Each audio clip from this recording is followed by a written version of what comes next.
tubuhnya itu udah makin kurus sampai suatu penyakit yang di luar nalar. Itu keluar dari selangkangan yang talen darah dan nanah. Ini dari dokter medis spesialis itu menjelaskan sampai itu penyakit yang sangat janggal, aneh, udah dikasih obat ini tuh dan sebagainya kok enggak kunjung berhenti dan baunya itu amisnya minta ampun.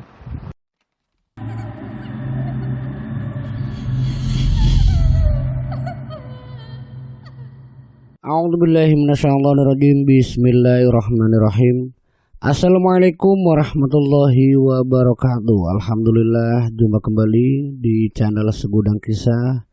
Semoga semua sahabat channel Segudang Kisah dimanapun Anda berada, yang ada di luar negeri, di Nusantara, dari Sabang sampai Merauke, semoga senantiasa selalu dalam lindungan Allah Subhanahu wa taala, dicurahkan segala keberkahan yang sehat walafiat, dilancarkan rezekinya, dipanjang umurnya, dan dimudahkan dalam segala urusan. Amin amin ya robbal alamin. Untuk kesempatan kali ini di channel Segudang Kisah akan menyajikan sebuah kisah misteri yang tentunya untuk kalian semua sahabat channel Segudang Kisah. Dan untuk lebih menjadi penyemangat kami di kru tim channel Segudang Kisah, tentunya kami butuh subscribe, like, dan juga komentar dari kalian, kritik dan saran juga, sehingga kami selalu berusaha untuk menjadikan cerita-cerita di channel Segudang Kisah ini jauh lebih menarik dan lebih baik. Dan tanpa basa-basi dan tidak usah lama-lama, kita langsung masuk saja ke cerita Segudang Kisah. Dalam kisah hidup yang diceritakan oleh Mbak Sari terkait dengan kehidupan seorang janda yang namanya Mbak Linda. Mbak Linda ini adalah seorang janda yang ditinggalkan suaminya itu sekitar 3 tahun yang lalu dengan ketiga anaknya yang saat itu bisa dikatakan ya belum ada yang kerja. Karena yang paling besar usianya itu masih di bangku SMP. Dan yang keduanya ataupun ketiganya itu masih di bangku SD. Dan tentunya bagi seorang Mbak Linda itu kehidupannya itu bisa dikatakan ya sangat susah. Dia harus banting tulang semenjak sang suaminya itu meninggal.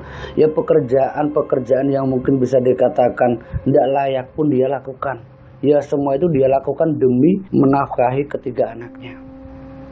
Di tahun pertama dia sempat ngebantu di salah satu warung makan yang tidak jauh dari rumahnya. Di tahun keduanya dia sempat ngerantau di luar kota yang disitulah ketemu dengan namanya Mbak Sari. Sama-sama sebagai pekerja di salah satu warung makan kala itu. Dengan basicnya memang Mbak Linda ini sudah pernah kerja di warung, bersama Mbak Sari itu ketemu di situ. Nah disitulah dia cerita bagaimana latar belakang seorang Mbak Linda yang memang dia itu seorang janda dengan ketiga anaknya yang satu ditinggal merantau. Anaknya yang paling besar yang saat itu usianya ya masih di bangku SMP itu diminta untuk menjaga adik-adiknya. Yang setiap minggu Mbak Linda itu selalu meminta sama sang bos yang tak lain sebut saja di sini namanya Mbak Yuni.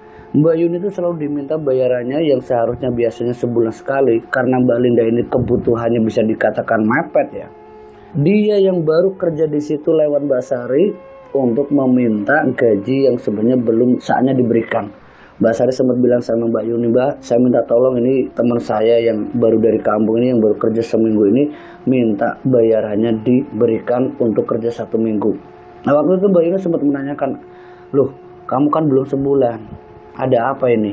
Begini Bu, cerita terkait dengan keadaan anaknya yang satu di kampung yang tidak ada siapa-siapa. Nah disitulah Mbak Yuni akhirnya membayar untuk 1 minggu. Dan lewat wesel di kantor pos itu dikirimkan ke anaknya yang paling besar. Dan itu dilakukan atau ditransfer itu setiap minggu. Dan Mbak Linda selama hampir 1, 2, 3 bulan ada di rumah makan milik Mbak Yuni. Ya Mbak Linda itu tidak pernah menyimpan uang yang ada di rumah Mbak Yuni itu. Karena mesnya atau tempat tinggal itu memang sudah disediakan sama si pemilik rumah makan itu. Ya bersama Mbak Sari dan yang lainnya. Selama kurang lebihnya 3 bulan dengan keadaan yang bisa dikatakan anak-anaknya itu ditinggalkan, Mbak Yuni meminta sama Mbak Linda ini, kamu Linda sebaiknya pulang kampung dulu. Tengok anak-anakmu, jangan sampai kamu di kota ini terlalu lama. Kasihan udah 3 bulan. Namun waktu itu Mbak Linda sempat mengatakan ke Mbak Yuni atau bosnya yang kala itu bersama Mbak Sari, ya dengan segala hormat ya Bu, bukannya saya tidak mau pulang kampung, tapi saya bingung kalau mau pulang kampung bagaimana caranya, uangnya sudah saya transfer semua ke anak saya.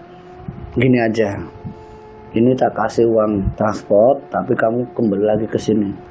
Duh gimana ya Bu, nanti dipotong dah Bu. Enggak ada usah, yang penting kamu anaknya dijenguk dulu. Dan kedua orang yang tak lain Sari dan juga Linda, setelah Mbak Yuni atau pemilik warung makan itu mengizinkan Mbak Linda itu pulang kampung, Mbak Sari juga ikut-ikutan minta izin dan kebetulan diizinkan. Yang keduanya pun akhirnya bisa pulang kampung bareng. Namun tempat tinggal itu jauh lah. Kalau si Linda itu ada di kabupaten apa, misal kabupaten A, sementara si Mbak Sari ada di kabupaten B, yang lumayan jauh jaraknya. Nah setelah kepulangan dari kampung ini, 3 hari berikutnya kan Mbak Linda sama Mbak Sari itu sempat balik lagi ke kota. Namun yang terjadi kala itu, yaitu di restoran atau di rumah makannya Mbak Yuni, ini usahanya bisa dikatakan tidak stabil. Sebulan usahanya ya mungkin tidak terlalu ramai, 2 bulan makin sepi, sampai rumah makan itu tepatnya 2 bulan setengah bisa dikatakan satu persatu karyawannya itu dikeluarkan karena keadaan itu memang sangat tidak stabil. Sampai akhirnya ya gilirannya Mbak Linda sama Mbak Sari pun yang akhirnya dikeluarkan, yang tak lain bangkrutlah rumah makan milik Mbak Yuni. Tepatnya 2 bulan setengah setelah Linda dan Sari itu dari pulang kampung. Ya 5 bulan setengah sempat kerja. Nah mereka berdua yang nganggur kala itu Mbak Sari sama Mbak Linda, mereka berdua itu bingung. Mbak Sari sama Mbak Linda itu sempat bingung mau nyari kerja di mana. Sementara udah 2 bulan setengah, yang biasa yang 3 bulan itu harus pulang kampung ya. Mbak Sari sama Mbak Linda itu coba untuk ngadu nasib lagi di beberapa rumah makan. Namun usaha mereka setengah bulan lebih itu tidak ada satupun yang menerima keduanya. Selama setengah bulan di kota, itu kan tentunya yang namanya pengeluaran harus ada, sementara pendapatan tidak ada. Lama-lama tabungan pun kan menipis. Yang sampai akhirnya Mbak Sari pun minta izin sama Mbak Linda, Mbak mendingan aku pulang kampung saja, aku mau nyari kerja di rumah. Nah Mbak Lindanya itu ikut sama Sari. Sari bantu aku, Sari aku harus nyari kerja di mana. Ya aku juga bingung Mbak Linda, nyari kerja di mana di kota kayak gini susah. Aku mau pulang kampung dari sampean, terus gimana? Ya aku ikut kamu. Mbak Sari kala itu ya terbebani juga, dia juga belum kerja. Sementara Mbak Linda mau ikut sama Mbak Sari. Namun dengan kenyataan kalau Linda ini adalah seorang janda dengan 3 anak yang memang ya sekolah semua. Sementara Mbak Sari itu ya masih ada suaminya. Sementara keluarganya juga memang masih ya bertanggung jawab untuk anak-anaknya. Jadi Mbak Sari itu ya kerja untuk ya bisa lah punya rumah sendiri. Intinya dia kerja itu ya tujuannya untuk ngebantu sang suami biar tidak hanya untuk kebutuhan sehari-hari. Itu bedanya antara Mbak Sari sama Mbak Linda. Setelah pulang dari kota yang kurang lebihnya 3 bulan dengan tabungan yang sudah habis, yang Mbak Sari sempat cerita sama sang suami. Nah di situ juga ada Mbak Linda yang diceritakan keadaan Mbak Linda sampai sang suami. Inilah yang akhirnya mencarikan pekerjaan untuk Sari dan juga Linda. Ya masih di rumah makan. Namun waktu itu rumah makannya butuhnya cuma 1. Dan orang yang dipercaya si pemilik rumah makan itu ya cuma suaminya Mbak Sari. Nah suaminya Mbak Sari itu sempat menjelaskan siapa yang mau kerja di sini, kamu atau Linda. Ketika Mbak Linda yang diinginkan kerja di situ sama Mbak Sari, si pemilik restorannya itu tidak percaya sama Linda. Ya kan kamu yang ngajak ya sebagai istri kamu, jangan dia. Enggak Pak, dia ini gini. Dia itu seorang janda dan tidak apa. Ya saya tidak mudah menerima. Intinya Mbak Sari diterima, Mbak Linda tidak terima. Nah Mbak Linda yang tidak diterima ini ya sempat tinggal serumah dengan Mbak Sari yang kurang lebihnya 3 hari. Usahanya Mbak Sari yang udah kerja di rumah makan yang ada di kampung itu ya, 3 hari itu Mbak Sari masih berusaha lewat suaminya juga nyari pekerjaan untuk Linda. Namun 3 hari itu udah ketemu, sampai akhirnya Mbak Sari ngantar pulang ke rumahnya Linda. Dan disitulah awal mula rumahnya di Linda itu ya diketahui oleh Mbak Sari. Kedatangan pertamanya Mbak Sari bersama sang suami yang ngantar Mbak Linda sampai ke rumah. Di situ ternyata keadaan rumahnya udah kacau, berantakan ya. Ya namanya juga tidak ada orang yang ngurus ya. Anak kecil masa ngurus rumah ya tentunya sangat berantakan. Itu nyata terlihat oleh Mbak Sari sampai ia bisa hanya ngerendes lah. Mbak Sari itu hanya bisa ngerendes, ngelus dada, melihat kehanan atau keadaan rumah dari keluarganya Mbak Linda. Anak-anaknya ya tidak terurus, pakaiannya juga lusuh. Pakaian sekolahnya itu juga kayaknya udah layak pakai. Dan itu kali pertamanya Mbak Sari sampai di rumahnya Mbak Linda. Itu yang diketahui. Sampai akhirnya Mbak Sari yang udah ngantar Linda tentunya kan pamitan. Dia pamitan, sempat cerita sama sang suami ketika sudah sepulang dari rumah Mbak Linda ini.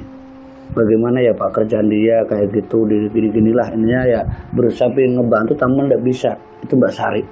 Dan seringnya Mbak Sari sama sang suami itu datang, yang bukan hanya sebulan 2 bulan ya, mereka kenal itu udah ya bisa dikatakan semenjak pernah kerja bareng di rumah makannya Mbak Yuni. Itu Mbak Sari itu memang sangat akrab dengan Mbak Linda, bisa dikatakan ya kayak saudara nemu lah. Hampir setahun lebih itu perkenalan dengan Mbak Linda. Satu waktu Mbak Linda itu sempat cerita sama Mbak Sari yang memang pekerjaannya itu udah ada yang lain selain buruh nyuci sama ya buruh nyetrika, ya buruh bantu-bantu lah di rumah tetangga. Sempat apa yang dikatakan Mbak Linda ke Mbak Sari itu sempat mau pinjam uang yang katanya untuk biaya ya sekolah anaknya. Dan itu pun tentunya tidak berat bagi Mbak Sari ataupun sang suami. Ya itu pun diberikan pinjaman itu yang secara tidak langsung sang suaminya Mbak Sari. Ya kamu tidak usah ngarep-ngarep kembali dari Mbak Linda. Ya kamu anggap saja ini ya selamatan atau sodakohnya untuk anak yatim yang tadi anaknya Mbak Linda. Itu dari sang suaminya Mbak Sari. Nah Mbak Sari ketika waktu Mbak Linda itu pinjam itu udah sedikit, kurang lebihnya itu ada sekitar 4 jutaan. 4 juta itu diberikan sama sang suami yang memang dari dalam hatinya sang suami itu ya untuk diberikan saja, bukan dipinjamkan. Namun waktu itu karena Mbak Linda itu memang bahasanya itu pinjam, dia ngotot tidak mau dikasih, aku tuh masih bisa kerja Sari, aku tetap pinjam ya pinjam, nanti suatu saat aku kembalikan. Udahlah Mbak Linda, ini permintaan dari sang suami seperti itu, udah pokoknya aku pinjam. Nah dari pinjaman uang itu ternyata Mbak Sari itu diajak sama Mbak Linda, masih dengan uang 4 jutanya ya, yang katanya Mbak Linda itu kan mau untuk anaknya. Ternyata Mbak Linda untuk 4 juta itu udah digunakan untuk bayar biaya sekolah anak-anaknya, tapi digunakan ke satu tempat yang waktu itu datangnya sendiri tanpa suami ya. Mbak Sari itu diajak sama Mbak Linda itu ke satu tempat. Nah di satu tempat itu ternyata dia ketemu dengan salah satu orang yang dikatakan itu ya seperti ala-ala dukun. Nah disitulah Mbak Sari kenal dengan sang dukun itu yang lewatnya yang Mbak Linda. Di situ Mbak Linda menjelaskan, Mbak, ini aku sudah ada uang, Mbak, tolong bantu saya, Mbak. Ini aku ada uang, yang penting aku bisa mengembalikan, Mbak. Kagetnya kan bukan main itu Mbak Sari. Linda, kamu mau ngapain? Kamu mau apa ini dengan uang ini? Ini katanya untuk anak kamu. Mbak Sari, aku minta maaf. Dengan keterpaksaan, Mbak ya. Aku tidak mungkin juga seperti ini terus menerus. Kenapa aku tadi bilang pinjam ya? Aku pinjam karena memang rencananya aku mau untuk ini. Nah untuk apa? Ya ini. Mbak gimana Mbak? Iya, ini maharnya sudah ada, si Mbak akan bantu kamu. Kamu tidak usah menyerahkan sebanyak itu. Si Mbak cuma butuh 1 saja, 1 juta saja. Mungkin dulu sempat bilang ritualnya sekian-sekian, namun saya tahu siapa kamu. Kamu itu seorang janda kan? Iya Mbak, saya janda, maka kenapa saya minta tolong sama si Mbak seperti ini? Udah, ini maharnya 1 juta saja, 3 jutanya kamu bawa lagi untuk anak-anak kamu. Simba akan jelaskan ke kamu. Ini didengar sama Mbak Sari. Itu hari pertama dan kali pertamanya Sari itu datang ke dukun bersama Mbak Linda. Dan waktu itu Mbak Sari memang hanya bisa mendengarkan. Dan yang dikatakan sang dukun ke Mbak Linda, Mbak Linda, iya Mbak, mahar ini sudah Simba terima. Kalau kamu siap, kebetulan ini kan sudah sore hari, nanti malam kamu bisa langsung lakukan ritual. Sementara mahar ini ya Simba akan gunakan untuk beberapa sesaji. Nah ritualnya pun kamu tidak usah ke tempat-tempat angker, di rumah Simba saja, di dalam saja. Nanti kalau sudah kamu ritual di dalam ya, kamu harus siap dengan segala sesuatu permintaan dari perewangan kamu, apapun yang diminta. Tapi ini tidak ada kaitannya dengan tumbal nyawa ya. Dan ingat, Simba tidak menyarankan kamu menyerahkan anak-anak kamu. Kasihan. Dan tentunya ya Simba sudah tahu kalau perewangan itu tidak bakal mau anak-anak kamu. Jadi kamu berikan saja apa yang dia minta dari diri kamu. Saat itu Mbak Sari sempat menanyakan, Mbah, maksudnya ini apa Mbah, ritual yang bagaimana Mbah? Mbak Sari yang tidak tahu itu sampai nanya kayak gitu. Dijawab sama Mbah dukunnya. Ini teman kamu Mbak Linda, namanya siapa? Saya Sari Mbah. Bu Sari, iya Mbah. Begini Bu Sari, ini Bu Linda kan seorang janda. Dia akan saya bantu untuk dapatkan apa yang diinginkan. Yang tak lain nanti ritualnya itu ritual kawin. Dia kan udah tidak punya suami, jadi itu bisa dilakukan dan itu tidak membuat anak-anaknya meninggal. Tapi saya pastikan dari ritual itu kekayaanmu akan berlimpah ruah. Berlimpah ruah, bagaimana mungkin? Buktikan sendiri, Simbah tidak akan banyak bicara. Kalau kamu siap, malam ini juga kamu ritual. Kalau udah siap, tidak usah ritual. Dan ini uangnya saya kembalikan. Tidak, Mbah, saya siap, Mbah. Lah, Mbak Sari yang mendengarkan Linda itu udah siap ritual. Yang memang udah direncanakan dari awal, yang mungkin entah itu kemarin atau kemarinnya. Sempat menanyakan ke Linda ini Mbak Sari. Mbak Linda, ini udah sore, gimana nih saya harus pulang. Saya juga kan harus kerja lagi. Maafin aku ya Mbak Sari. Aku minta maaf. Tolong Mbak, ini uang 3 jutanya. Sampai pulang dulu ke rumah, sampaikan ke anak-anak untuk biaya sekolah. Memang ini juga untuk biaya sekolah Mbak. Ya udah Mbak Linda, aku tinggalkan ya sampean. Dan setelah sampai di rumah anaknya Mbak Linda, ya uang 3 juta itu diserahkan dan diminta untuk mengurus segala kebutuhan sekolahnya. Dan Mbak Sari pun hampir maghrib itu langsung pamitan sama anak-anaknya Linda. Yang saat itu Mbak Sari sempat ditanya sama anak-anaknya, lah ibu kemana? Ibu nanti besok juga balik. Dia lagi kerja, kamu jaga adik-adik kamu ya. Iya Bude, makasih. Itu panggilan dari anak-anaknya Mbak Linda, itu manggilnya Bude. Nah Bu Sari setelah sempat ngobrol dengan anak-anaknya itu hampir maghrib, Bu Sari pun balik. Sampai di rumah, sang suaminya Mbak Sari itu sempat menanyakan gimana kabarnya Linda. Udah kamu serahkan? Sudah Mas. Ya sudah saya serahkan semuanya, cuman kok saya masih bingung ini Mas. Mbak Linda emang kenapa? Mbak Linda Mas datang ke dukun. Astagfirullahaladzim. Maksudnya datang ke dukun gimana ini? Dia mau ritual apa ya Mas Tahdir? Saya tidak terlalu tahu, kayaknya ritual kawin atau apa sih ya. Tapi ritual itu tidak menumbalkan anak-anaknya, tidak menumbalkan apa-apa sih katanya. Wah ini nggak benar ini Sari. Jadi uang yang kita berikan untuk itu, ya untuk Linda juga, untuk anaknya juga. 1 juta untuk dia katanya untuk mahar, 3 jutanya saya yang tadi nyerahkan ke anaknya. Ya udahlah, enggak apa-apa, biarin aja. Itu urusannya Linda. Dan itu dijelaskan oleh sang suami. Dan apa yang disampaikan sang suami? Ya tentunya Mbak Sari pun kembali melanjutkan aktivitasnya di hari-hari yang lain. Jadi kembali kerja di rumah makan. Kurang lebihnya setiap bulan sekali itu biasanya Mbak Sari itu datang ke rumahnya Mbak Linda, yang maksud tujuannya ya untuk ngasih uang saku ataupun ngasih uang jajan ke anak-anaknya Linda. Nah sudah sebulan lamanya semenjak ketemu dengan Linda yang sudah ritual di rumah sang dukun, Mbak Sari itu bareng sama suaminya dan juga anaknya itu datang ke rumahnya Mbak Linda. Yaitu sebenarnya sudah menjadi rutinitas setiap sebulan sekali. Namun ketika datang bersama sang suami dan anaknya Mbak Sari, ketika sang suami ini ingin ngasih uang jajan atau uang saku ya, Mbak Linda itu menolak. Dan sang suaminya Mbak Sari itu sempat kaget. Loh kenapa Mbak Linda? Biasanya juga saya diizinkan. Enggak. Ya bukannya saya menolak ya Pak. Intinya saya udah lebih baik lah dari sebelumnya. Saya tidak mau dibantu sama sampean yang seperti dulu. Nah ini kebetulan saya udah ada uang yang 4 juta. Ini saya kembalikan. Kaget kan Mbak Sari sama sang suami. Dia bisa dapatkan uang juta dalam waktu 1 bulan. Padahal sebelum-sebelumnya ya bisa dikatakan kalau misalnya kerja juga di restoran atau di pelayan itu kan cuma 1.500. Terus setengah itu paling banyak. Ini dia bisa dapatkan 4 juta. Terus anak-anaknya kecukupan, itu dari mana? Dan ini menjadi pertanyaan atau teka-tekinya Mbak Sari sama sang suami. Dan penasarannya sang suaminya Mbak Sari, termasuknya Mbak Sari juga, ini hasil 4 juta itu dari mana? Mbak Sari sempat menanyakan dah, terus sampean ini usaha apa Mbak Linda? Kok bisa melunasi hutang sampean ke saya itu kok sebulan ini? Ya sekarang terus terang aja ya Mbak Sari.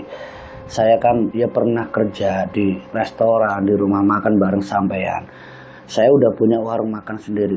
Nah, warung makan di mana, Mbak? Itu udah jauh dari rumah saya. Ayo sampean keluar sebentar.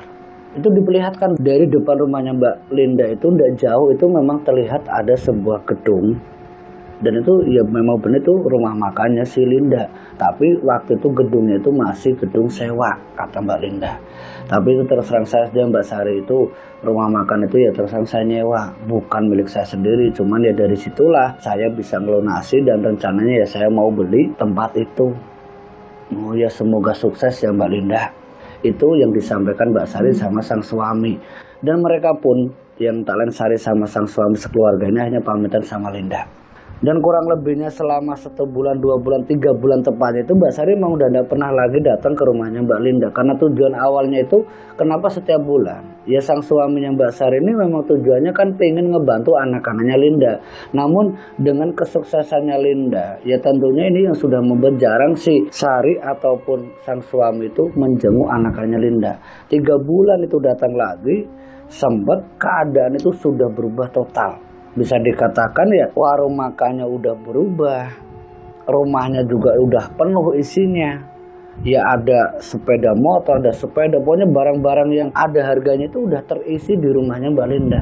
Sempat ya menjadi suatu kebanggaan bagi Mbak Sari punya sahabat yang sukses. Namun di sini juga tidak lepas dari apa yang pernah dilakukan oleh Linda. Sempat ditanyakan juga sama Mbak Sari, ini sebenarnya kesuksesan kamu ada kaitannya enggak ketika kamu dulu datang ke dukun?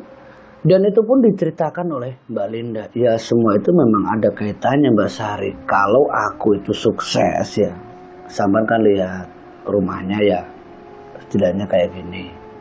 Warung makan udah aku beli. Nah rencananya ini, aku udah ada pandangan ini, udah jauh dari rumahnya sampean. Aku tuh mau buka restoran.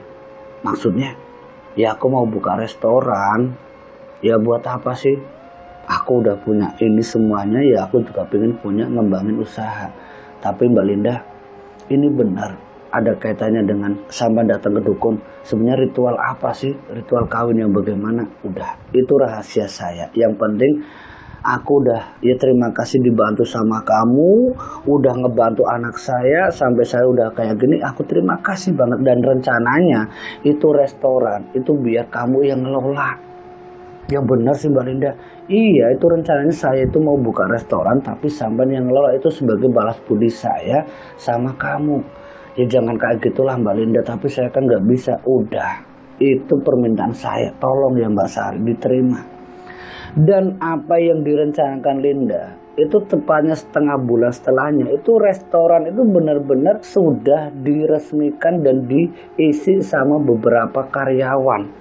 Sudah jalan itu restoran, tapi waktu itu belum disampaikan ke Sari. Nah waktu itu Sari yang kerja di rumah makan, yang memang letak restoran bersama rumah makan itu ya agak jauh, cuman dari rumahnya Mbak Sari itu sangat dekat, cuma sekitar 500 meter. Itu di kabupaten yang berbeda dari tempatnya Linda sama tempatnya Sari. Cuman nih restoran itu ada di dekat rumahnya Mbak Sari. Yang saat itu ketika restoran itu benar-benar sudah dibuka, yang waktu itu Mbak Sari sempat penasaran itu restoran siapa, itu restoran siapa. Setelah kurang lebihnya ya hampir sebulan restoran itu jalan, Mbak Linda itu mengambil rumahnya Mbak Sari. Datang ke rumah itu Linda. Dan saat itu Mbak Sari sama sang suami itu diajak sama Mbak Linda untuk di restoran itu. Dan seluruh karyawannya itu dikumpulkan. Saat itu juga Linda menyerahkan semua tanggung jawab penuhnya itu ke Sari dan sang suami. Jadi ini nanti yang ngurus kalian semua, masalah uang, masalah sebagainya nanti sama Mbak Sari sama Bapak ini. Saya akan buka restoran yang lain. Itu sudah direncanakan oleh Linda sampai Mbak Sari yang waktu itu sempat menolak. Namun ya Linda tetap kekeh. Pokoknya kamu yang urus, kamu udah usah khawatir, aku udah bakal ngapa-ngapain kamu. Aku udah berusaha sebaik mungkin agar kamu bisa lebih baik dari sebelumnya. Jangan selalu jadi karyawan, aku pengen kamu jadi bos. Itu dari Linda. Dan semenjak saat itu juga ya Sari akhirnya mempunyai restoran yang sebenarnya bukan miliknya dia. Ya Mbak Sari itu tanggung jawab sama sang suami yang tadinya suaminya itu kerja di salah satu pabrik, akhirnya ngurus di restoran bareng sama sang istri. Itu Mbak Sari sama sang suami itu ngurus restoran yang dimiliki Linda, dan hasilnya ya luar biasa. Dan kurang lebihnya beberapa tahun kesuksesan dari Linda ini juga memang mempengaruhi secara finansialnya Mbak Sari sama sang suami yang udah ya lebih baik dan sangat lebih baik itu Mbak Sari. Namun tak lepas ini dari bantuan atau perewangan dari sang dukun dulu yang merupakan syarat utama kesuksesan dari Linda. Nah waktu itu yang menjadi pertanyaannya Mbak Sari sama sang suami ini ada kaitannya enggak dengan ritual-ritual yang sebenarnya ritual kawin apa? Dalam kurun waktu 6 tahun ini ya, keluarganya itu masih baik-baik saja, namun tidak dengan fisiknya Mbak Linda. Ini agak membedakan. Linda yang sudah jadi orang kaya raya sukses walaupun dia seorang janda, ya memang banyak lelaki yang meliriknya, cuman Mbak Linda tidak pernah mau menerima siapapun untuk jadi suaminya.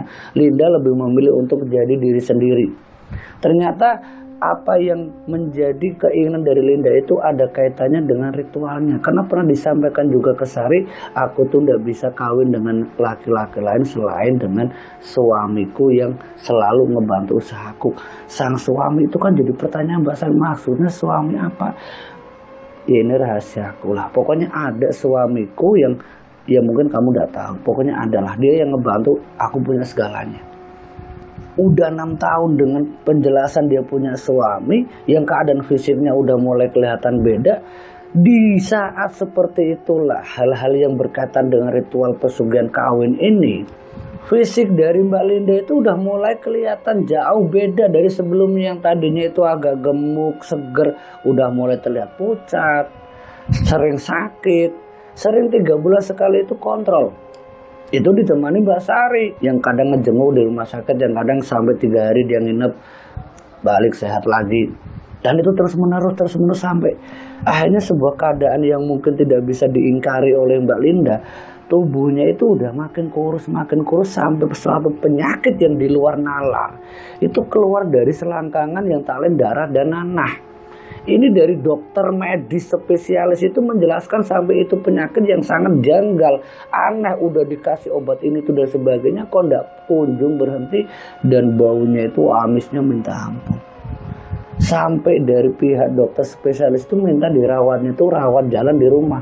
Itu ngundang dokter spesialis yang waktu itu ya Mbak Sari beberapa kali jenguk, sampai akhirnya Linda pun cerita.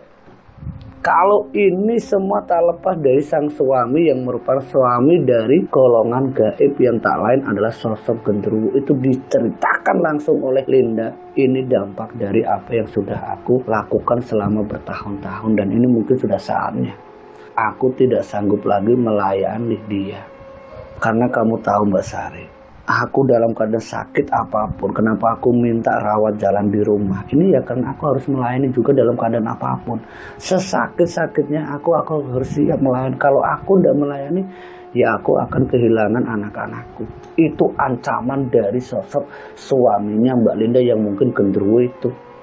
Jadi Linda dalam keadaan apapun, sakit, sekarat lah kasarnya ngomong itu, dia harus melayani. Sampai Mbak Linda itu sakit itu 2 tahun lamanya, tepatnya 8 tahun dia sukses dengan pesugihan kawinnya. Linda itu harus meninggal dalam keadaan yang sangat mengerikan. Dan bisa dibayangkan ketika dia sekarat atau sakaratul maut, sosok iblisnya atau pesugihannya itu masih meminta jatah. Ini gila.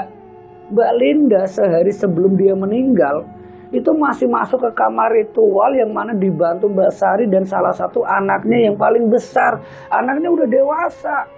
Dan setelah diantar ke dalam itu diminta keluar, yang nyatanya setelah kurang lebihnya hampir subuh, jam 4 mungkin itu yang diingat oleh Mbak Sari ketika saat itu ada di rumahnya Mbak Sari. Bareng anaknya itu Mbak Linda itu manggil-manggil dengan suara yang sangat lirih. Suara itu samar-samar, memang itu jelas itu panggilan untuk anaknya dan Sari. Saat itu mereka berdua masuk dalam keadaan Linda yang dalam keadaan tidak sedikit pun pakai baju, namun tubuhnya penuh lendir, darah nanah itu keluar dari selangkangannya sampai Mbak Sari itu nangis kala itu. Linda, apa yang kamu lakukan? Bangunkan aku, pakaikan baju aku. Itu anak perempuannya. Itu juga nangis kala itu menyaksikan ibunya sendiri yang juga saat itu nyata-nyata mengetahui kalau ibu kandungnya namanya Linda itu melakukan ritual pesugihan kawin dengan sosok gaib yang disebut genderuwo ini. Anaknya tahu. Namun saat itu ketika dibangunkan dari tempat duduk di kamar ritual, anaknya Mbak Linda itu sempat meminta, Bu, hentikan, udah Bu, ibu udah sanggup lagi. Nah, dengar ibu ya, apapun yang terjadi sama ibu, kamu anak ibu yang paling besar, jaga adik-adik kamu. Dan Mbak Sari, tolong aku titip anak-anakku, rawatlah dia seperti anakmu. Aku tidak sanggup lagi. Mungkin ini terakhir kalinya aku melayani suamiku itu. Aku udah tidak sanggup. Aku udah sanggup, Mbak Sari. Iya Bu, ibu tidak usah. Biarkan Bu. Tapi nak, kamu harus tahu, kalau ibu tidak melayani kamu dan adik-adik kamu itu diancam akan dibunuh. Itu yang ibu tidak mau. Kenapa ibu sampai seperti ini tetap melakukannya? Ya karena itu. Nangis tentunya itu anak dari Mbak Linda. Sampai di esok harinya, keadaannya Linda itu udah makin parah, makin memprihatinkan ya. Di sekitar jam 1:30 siang, tepatnya itu, Linda itu menghembuskan nafas terakhir. Itu Linda meninggal dunia. Dan semenjak meninggalnya Linda kala itu, ya pemakamannya pun ya dilakukan seperti pada umumnya. Namun banyak hal kejadian yang tak lumrah dari si pemandi jenazah ataupun yang lainnya itu sempat merumorkan bahwa kesuksesannya Linda tak lepas dari apa yang disaksikan si pemandi jenazah. Kalau Linda ini adalah pelaku pesugihan kawin. Dan rumor itu sempat didengar oleh beberapa orang yang mana ya sempat dengar langsung sama Mbak Sari, sama Ayu anaknya ini. Dan semenjak meninggalnya Linda, yang kurang lebihnya itu setelah 1 minggu ya didoakan secara umum ya, tahlilan dan sebagainya, si Ayu ini anaknya Mbak Linda itu ternyata juga sering cerita sama Mbak Sari kalau Ayu itu sering didatangi sosok hitam besar yang berusaha untuk memperkosa Sari. Nah, Sari yang merasakan tubuh yang kadang seperti kayak ditindih, dia kadang terbangun secara mendadak. Sempat beberapa kali sering dialami Ayu yang cerita ke Sari. Sari ini merespon kalau Ayu ini pasti juga akan diincar oleh suaminya Linda yang tak lain adalah sosok genderuwo. Nah, Sari bersama sang suami dan juga Ayu itu diajak ke salah satu praktisi menanyakan apa yang sebenarnya terjadi. Dan di saat datang di rumah praktisi, di situ dapat penjelasan bahwa ini ada kaitannya dengan warisan pesugihan ibumu.